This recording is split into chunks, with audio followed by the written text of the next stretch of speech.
आज की online class में हमारा जो प्रकरण रहने वाला है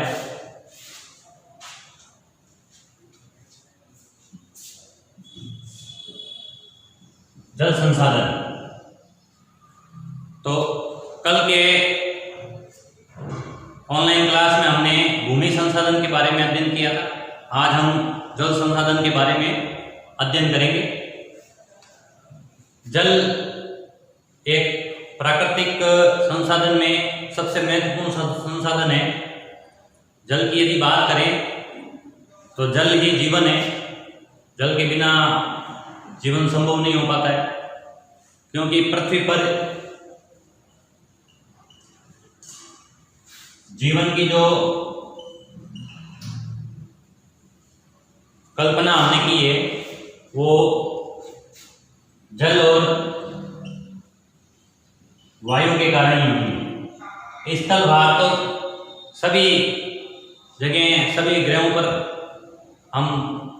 हमें उपलब्ध है, मगर अन्य ग्रहों पर जल और वायु नहीं है, इस कारण वहाँ जीवन नहीं है। तो जल एक महत्वपूर्ण प्राकृतिक संसाधन है जिसका उपयोग हम विभिन्न रूपों में करते हैं।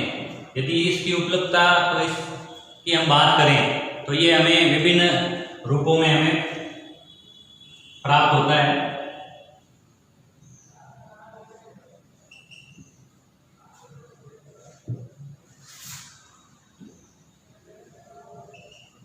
जल स्रोतों के रूप में जल हमें प्राप्त होता है।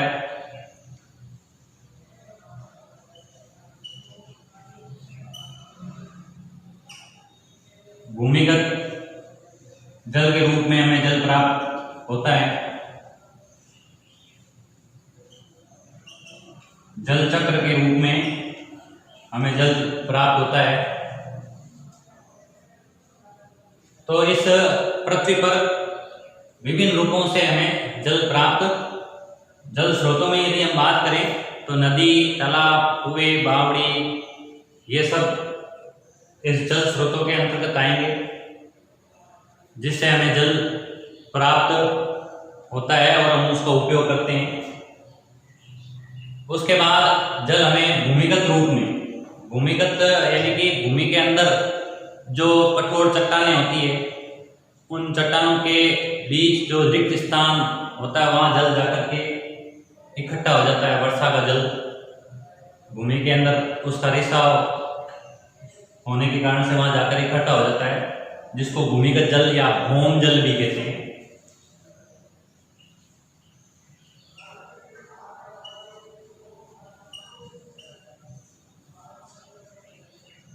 भौम जल भी उसे कहा जाता है। और तीसरा जो हमें जल है वो जल चक्र के रूप में प्राप्त होता है। जो यहाँ जल स्रोत इस पृथ्वी पर जो जल है, जल की हम बात करें तो 71% जल है। 71% जल की मात्रा है इस पृथ्वी पर।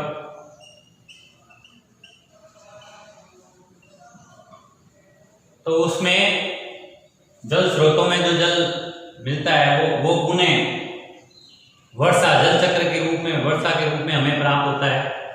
तो ये सूर्य के प्रकाश से जल है, जो इन जल स्रोतों का जल वाष्पीकरण होता है और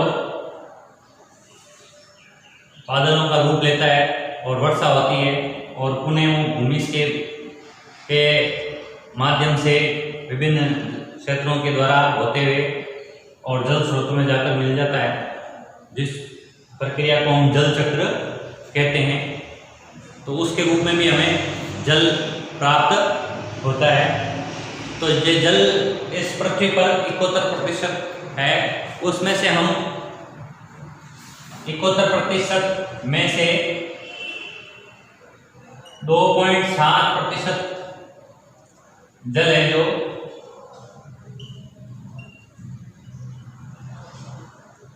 मानव उपयोगी है। केवल 2.7% जल का ही हम उपयोग करते हैं।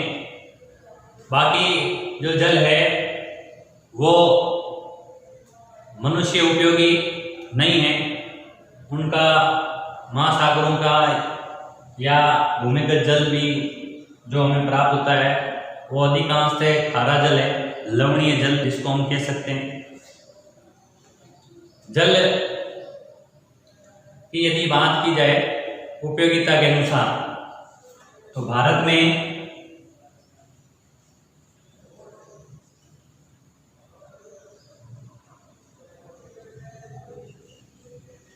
जल उपयोग प्रति व्यक्ति के अनुसार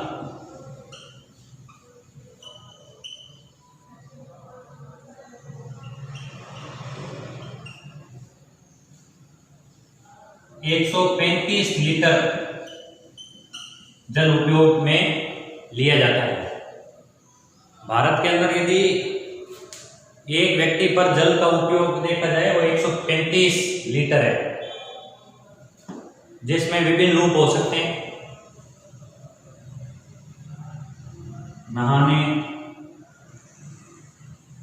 नहाना, बर्तन धोना, खाना बनाना,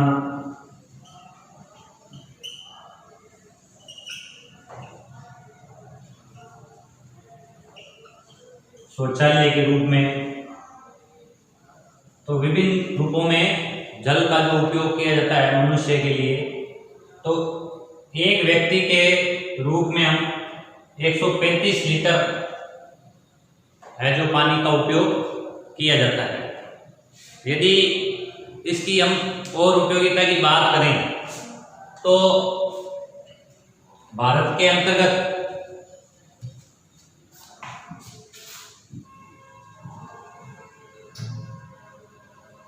वर्ष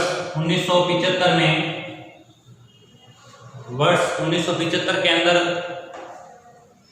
जो इसका उपयोग, इसकी जो खपत होती थी, उपयोग में लिया जाता था, उसकी मात्रा जो थी 3850 घन किमी इसकी खपत की जाती थी। और इसी प्रकार 2000 में वर्ष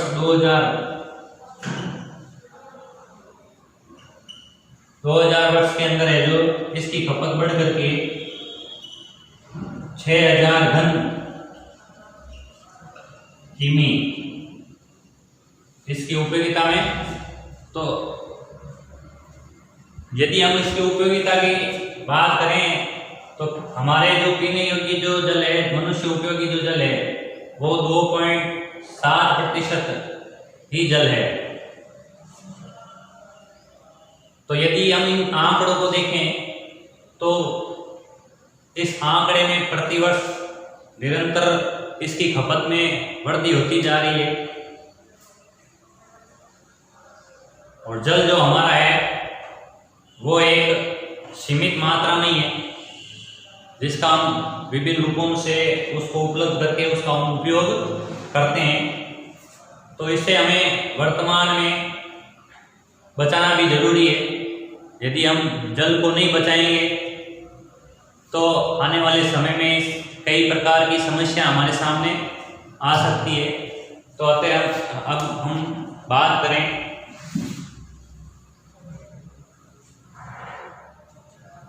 जल संरक्षण।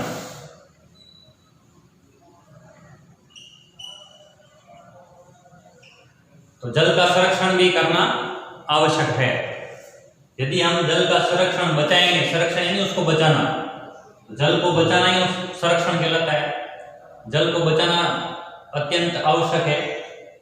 यदि हम जल को नहीं बचाएंगे तो हमारे लिए, क्योंकि ये विभिन्न रूपों में उसका उपयोग हम करते हैं, नहाने में, धोने में, खाना बनाने में, और जो पीने योग्य है वो केवल 2.7, मनुष्य उपयोगी है वो 2.7% ही है। वैसे तो यदि जल की मात्रा पृथ्वी पर देखी जाए तो वो 71% है, मगर अधिकांशतः जल है जो वह अनुपयोगी है। हम केवल कुछ ही भाग का उसका उपयोग करते हैं। तो अतः हमें इसका संरक्षण भी करना आवश्यक है, इसको बचाना भी आवश्यक है। तो इसके लिए कई प्रकार यदि हम इसका एक उदाहरण लें तो अधिकांश जो जल है वो व्यर्थ जल भी व्यर्थ हो रहा है। यदि एक टपकते नल की बात करें हम,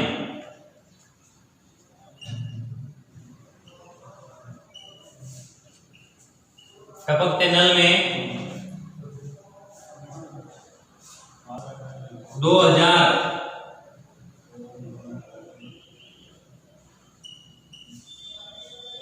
लीटर जल है जो पूरे वर्ष भर में, यदि एक नल में से पूरे वर्ष की यदि बात की जाए, एक वर्ष में तो 2000 लीटर एक नल में से व्यर्थ पानी टपकता है। तो उसको भी हमें बचाना आवश्यक है। यदि इसको भी बचाया जाए तो वो आने वाले जो भावी पीढ़ी है उसके भी वो काम आ सकता है। तो अतः हमें जल का संरक्षण भी करना चाहिए। इसके लिए सरकार भी है, जो सरकार के द्वारा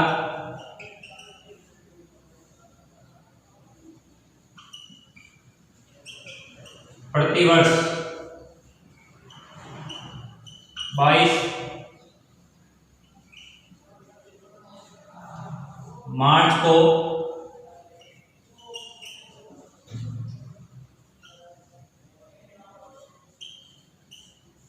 जल दिवस मनाया जाता है।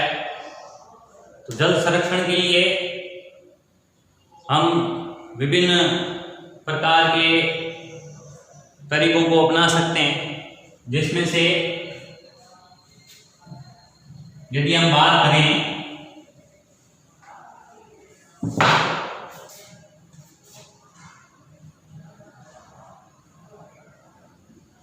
रूफटॉप जल संरक्षण,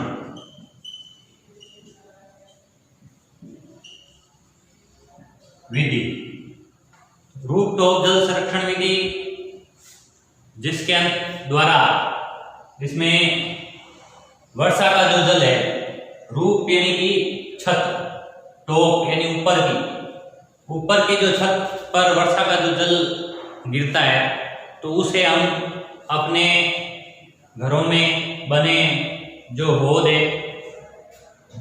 हौद के अंदर उसको पाइप के माध्यम से उसके अंदर उतारा जाए, इकट्ठा किया जाता है, जिसे रूफटॉप जल संरक्षण विधि कहते हैं। इसके द्वारा हम जल को बचा सकते हैं, वर्षा के जल को भी बचाया जा सकता है। क्योंकि महासागरों का जो जल है वो खारा होता है और वर्षा द्वारा जो प्राप्त नदी तालाबों में, कुएं बावड़ी में जो जल प्राप्त होता है वो मीठा जल होता है, वर्षा का जल। तो इसे हमें बचाना आवश्यक है। इस प्रकार की और भी कई प्रकार हो सकते हैं जहाँ इसका उपयोग करते हैं, जैसे सिंचाई, खेतों के अंदर हम कृषि कार्य के अंदर है इसका उपयोग होता है।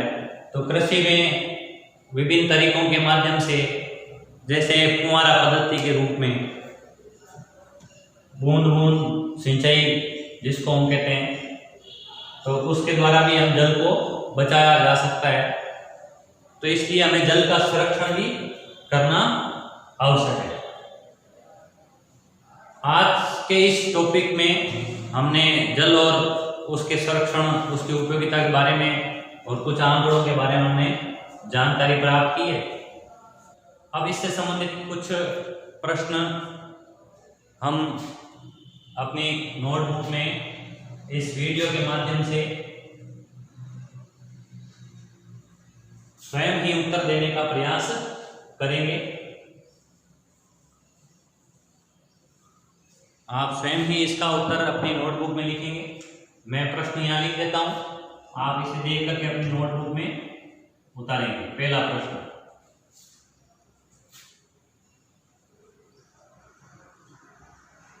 पृथ्वी पर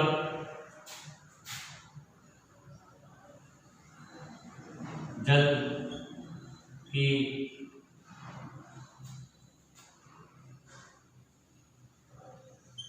मात्रा कितने प्रतिशत है? दूसरा,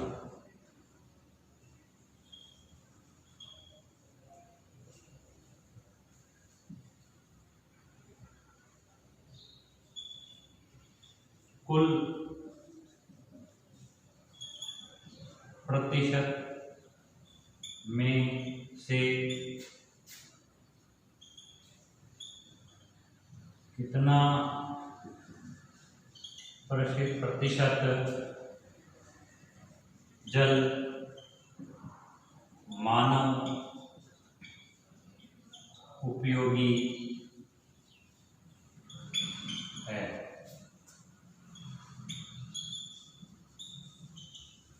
जल हमें